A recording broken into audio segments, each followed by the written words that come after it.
이번 대선을 탄핵 찬반으로 가면 승산이 없어요. 그건 지금 나오고 있는 여론, 정권 교체와 정권 유지, 이 여론조사 결과에서 못 벗은, 이건 백전백패야. 이번 대선은 어떻게 하죠? 여러분들 오늘 썸네일 제목입니다. 네? 이번 대선은 이재명 대 반이재명.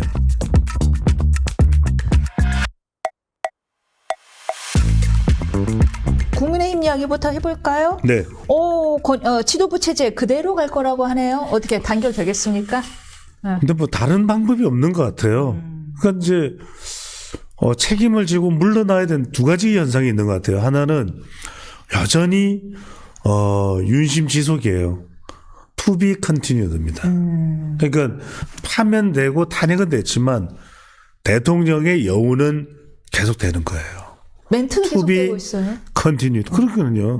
To be 멘트. 네. 그래서 이제 그게 계속 되는 거예요. 그리고 또 하나는 두 번째는 뭐냐면 이걸 바꾸자면 책임을 물어야 되거든요. 그럼 그 책임은 뭐예요? 당신들 왜 탄핵 반대했고 이러면 이게 분란이에요. 그러면 두 달 동안에 이 분란으로는 대선 못해. 안 봐도 비디오야. 할 필요도 없어요. 후보 낼 필요도 없어. 그건 끝이야. 그러니까 이제 지금의 생각은 뭐냐면 다 안고 가자.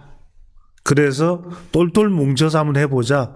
그런 결론을 내린 것 같아요. 그런데 뭐 김상욱 의원이나 조경태 의원에 대해서 축출시키자 뭐 그런 의견도 뭐 잠깐 나왔죠. 그러면 안 됩니다. 저는 예. 그것도 망하는 길이에요. 물론 마음 같아서는 이게 만약에 임기를 다 끝내고 어떻게 우리의 세력을 좀 이념을 한번 좀 추스르자 이런 차원에서 하는 거라면 그럼 뭐 결별이라든지 정리라든지 있을 수 있습니다. 그런데 지금 와서 지금 두 달 동안에 그걸 한다? 그러면 안 봐도 비디오예요. 또 얼마 있다가는 한동훈이 뭐야 오세훈이 뭐야 이러다가 끝날 거라고요. 그러면 안 됩니다. 지금은요 다 묶고 통합하고 그렇게 갈 수밖에 없어요. 그러나 개개의 네. 의원은 그럴 수 있는데 윤 대통령 건 어떻게 돼요? 다 묻어야 돼요? 그러니까 어떻게 해야 돼? 그건 정말 이게 참 어렵죠. 패러독스가 어렵죠. 그러니까 이제 대통령과의 관계를 어떻게 하느냐가 참 어려운데 저는 그냥 있는 그대로 두는 수밖에 없을 것 같아요. 이 말씀은 뭐냐면 Let it be? 그러니까 탄핵에 대해서 가타부타 또는 윤석열 대통령에 대해서 가타부타를 하는 거는 별로 대선에 도움이 안 되는 것 같아요. 그 이야기는 뭐냐면 대통령 지지층들은 그 지지층들을 그대로 인정해 줘야 됩니다. 그리고 안고 가는 수밖에 없어요. 그래서 지금 이번 대선에서 여러분들 이건 이제 두 달도 안 남았죠. 그죠? 6월 3일이 오늘 지금 뭐예요? 4월 7일이에요. 두 달 안 남았어요. 금방이에요. 우리 이민선, 배종찬, 이민선의 우리 3교시 듣다 보면은 6교시 돼요. 금방 6교시 돼요. 몇 주로 따지면 뭐예요? 그러니까요. 이거 매일 해야 돼. 네. 지금 대선인데 후보자들도 불러다 같이 해야 되고 지금 이럴 때가 아니에요. 네. 이 투데이 저 투데이 다 해야 되는 거예요. 그런데 지금 중요한 건 뭐냐?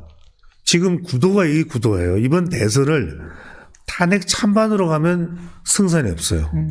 그건 지금 나오고 있는 여론, 정권 교체와 정권 유지, 이 여론조사 결과에서 못 벗은, 이건 백전백패야. 이번 대선은 어떻게 하죠? 여러분들 오늘 썸네일 제목입니다. 네? 이번 대선은 이재명 대 반이재명. 이거예요. 왜? 이건 51도 52도 가능해요. 그런데 정권 교체나 정권 연장으로 가잖아요. 그죠? 그럼 정권 연장은 절대로 49, 50, 51로 못 와요. 그 정권이 무슨 정권? 윤 정권. 정권이니까. 국민의힘 정권. 그러면 포커스를 정권 유지냐 정권 교체냐로 가면은 결국엔 포커스가 윤으로 갈 수밖에 없는데 이재명 대 반이재명으로 하면 포커싱이 2로 간다. 그렇죠. 그러면서 뭐냐? 포지셔닝을 미래로 가버려야 돼요. 우리가 대선은 이게 있습니다. 회고적 투표와 전망적 투표. 오. 회고적 투표는 뭐냐면 이건 지금 과거와 현재, 최근 현재에 대한 평가예요. 그러면 탄핵 정권인데 누가 인정을 해주겠어요? 그건 볼 필요도 없는 거예요. 근데 미래, 이건 아니지 않냐. 그러면 어떤 전략을 세우느냐? 윤석열 대통령 탄핵당했다. 그럼 이재명 대표는 온전하냐? 그러면 미래를 가기 위해서는 미래에 부응할 수 있는 사람을 하자. 좀 털어도 먼지가 적은 사람을 털었는데 막 트럭이 떨어지고 무슨 장갑차가 떨어지고 무슨 이건 아니지 않느냐. 네, 그렇는데 장갑차가 떨어지고. 아니 그러니까요. 그러니까 뭐 슈퍼맨이 떨어지고 그러니까 그런 식으로 뭔가 우두둑 떨어지는 사람을 지금까지는 우리 지도자들이 불안했잖아요. 농담으로 말씀하셨지만 이거 정말 예리한 지적이시네요. 아니, 해고형 정책이냐, 그렇죠. 미래형 정책. 그러니까 이른바 리트로스펙티브 보팅을 하느냐 아니면 프로스펙티브 보팅을 하느냐. 우리 미래로 가야 돼요. 근데 미래로 가기 위해서 여러분들 저는 욕심 없습니다. 1년에도 좋습니다. 2년에도 좋습니다. 대한민국만 살리면 됩니다. 개헌을 해서 제대로 된 대통령 제도로 대한민국을 살리겠습니다. 그 사람 선택 안 하겠습니까? 1, 2년은 아니지만 3년을 해서라도 그렇죠. 대한민국을 살리겠다는 사람이 있어요. 그렇죠. 그럼 그 전략이 괜찮은 거예요. 그 3년 개헌은 근데 반대 이론이 되게 높던데 3년에 대해서. 아니 그러니까 이제 예. 이 부분은 왜 그러냐면 예. 그게 이제 이른바 반 이재명처럼 되니까 그게 이제 불끈 일어서는 거예요. 여기 제 거 가져가셨는데 여기. 그렇죠. 자, 잠깐 같이 그래요? 보아도 될까요? 예, 예, 감사합니다. 임기 단축 개헌, 3년 단축 개헌안에 반대가 50%예요. 그렇죠. 예. 이 반대가 50이냐면 예. 이 반대에는 두 가지가 들어가 있어요. 두 가지가 뭐가 들어가 있는지 하면 이게 임전 3기면은 이재명 대표를 지지한 사람들이 반대잖아요. 여기에 임기 3년을 누가 이야기를 했냐면은 이쪽에서는 한동훈 전 대표가 좀 주도적으로 예. 떨고 나왔죠. 그러니까 여기에 대한 반대와 반대의 반대가 겹쳐버린 거예요. 그렇군요. 그런데 이해됐습니다. 그게 아니라 저는 이거예요. 그러니까 누군가를 배척하기 위한 개헌을 하면은 반발에 부딪히잖아요. 오케이. 누군가를 배척하기 위한 개헌이 아니에요. 그러니까 핵심은 뭐냐면 임기 단축이 중요한 게 아니라 말 그대로 지금의 대통령제로는 안 돼요.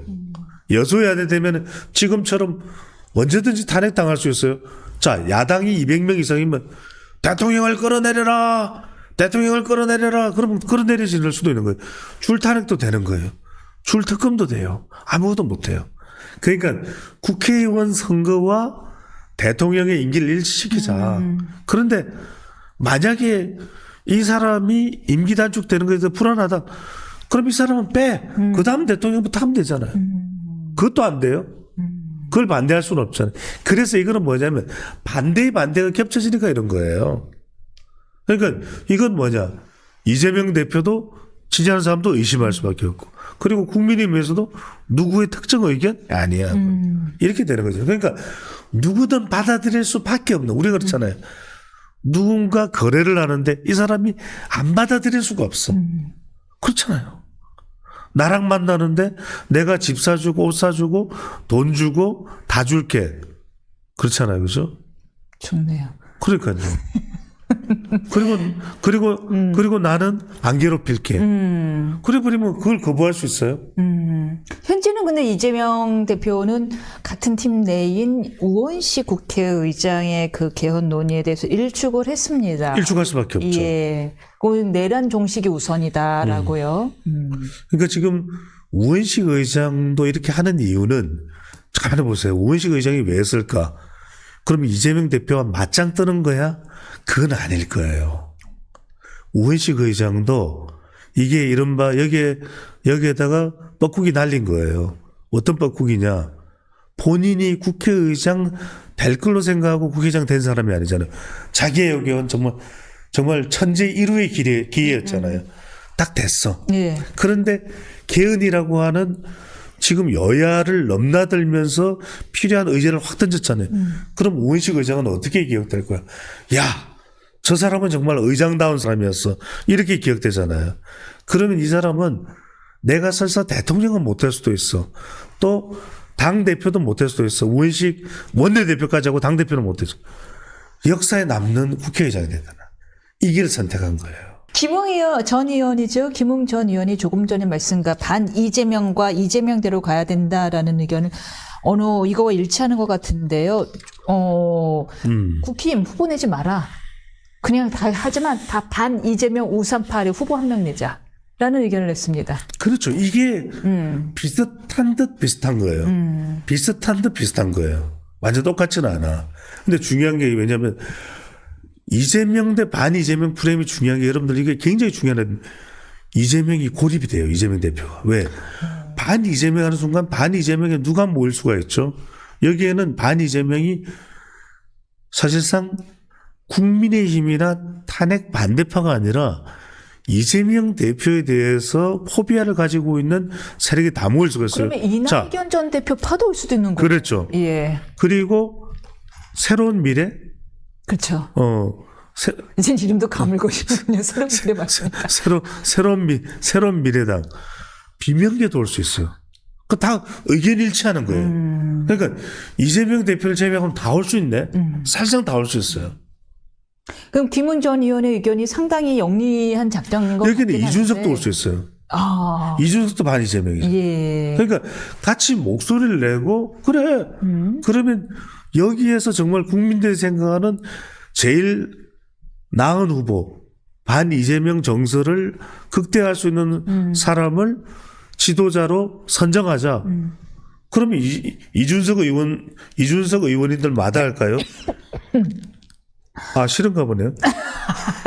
네. 목에 뭐가 걸려갖고 지금 아닙니다. 그러니까 이게 굉장히 중요한 게 뭐냐면 이재명 대표가 말하는 탄핵 찬성이냐 반대냐로 선거를 치르면 이건 볼 필요도 없어요. 근데 이재명이냐 반 이재명이냐 그리고 미래로 가는 지도자를 선택하냐의 개념으로 선택을 한다면 이건 완전히 선거의 방향이 달라지는 것이거든요. 그런 의미에서 우원식 의장의 그 개헌 논의에 대해서 사실 이재명 대표의 마음은 모르겠으나 친명 쪽에서는 약간 반발이 생길 수밖에 없겠어요. 왜냐하면 계속 대선을 내란이냐 아니냐 이걸로 치러야 되는데 탄핵 찬성이냐 반대냐 내란이냐 아니냐인데 갑자기 개헌이냐 비개헌이냐가 돼버리니까요. 지금 친명계에서는 네. 그때 추미애가 했었어야 된다 국회의장을. 그런 생각을 절대적으로 할 수밖에 없을 거예요. 뒤통수 때렸다고 생각해요. 그렇죠. 살짝 우 의장을 그때 이재명 대표 밀지 않았나요? 이재명 대표가 우원식 의장을 밀었다고요? 아니네요. 반대요. 아니에요. 맞아요. 그때 이재명 대표가 뒤통수 맞았다고 생각했죠. 그렇죠. 맞아요. 그러니까 예. 그때 차라리 조정식이나 누구를 시켜버렸더라면 오히려 교통정리가 될 수 있었을 거예요. 조정식이나 정성우를 시켰더라면. 추미애까지는 아니더라고요. 정말 오른팔이죠. 그런데 지금 만약에 대선 결과가 어떻게 될지 우리 지금 모르잖아요. 만에 하나 대선 결과가 삐끗어 간다 그러면 우원식에 대해서도 민주당 친명계는 정말 두고두고 천추의 한이 될 수도 있어요. 왜? 지금같이 중요한 시기에 개헌이다? 갑자기 프레임을 왜 바꾸냐? 개헌이네요. 개가 들어갔네. 그러니까 이게 아니 지금 웃을 일이 아니에요. 예. 지금 친명계에서는 정말 육두문자 나올 거예요. 이건 뭐야? 아니 우리가 국회의장 시켜준 거야. 왜 이래? 막 이런 반발이 엄청나게 나올 거예요. 이건 무슨 소리야? 정말 입에 개하고 나오다가 아마 집어넣었을 거예요. 아니 그럴 정도로. 왜냐하면 지금 이재명 대표로서는 바로 일축해버린 게 뭡니까? 지금은 내란 종식이 우선이다라고 얘기를 하는 거죠. 그러니까 개헌 이야기를 하는 순간 회고적 투표가 전망적 투표가 돼버리거든요. 그렇죠. 그런 순간 미래를 본단 말이에요. 그러면 사람들이 이재명 대표가 뭐 헌법 84조 이야기 나오긴 합니다. 또 뭐 사람들이 나와서 집회에 나와서 어쩌고 저쩌고. 그러면 이건 머리 아픈데 그럼 그거 아닌 사람. 그러니까 윤석열 대통령은 아니라고 지금 헌법재판소에서 한 거니까 그러면 또 누가 있지? 좀 국정을 할 만한 사람이 누가 있지? 생각할 수밖에 없죠.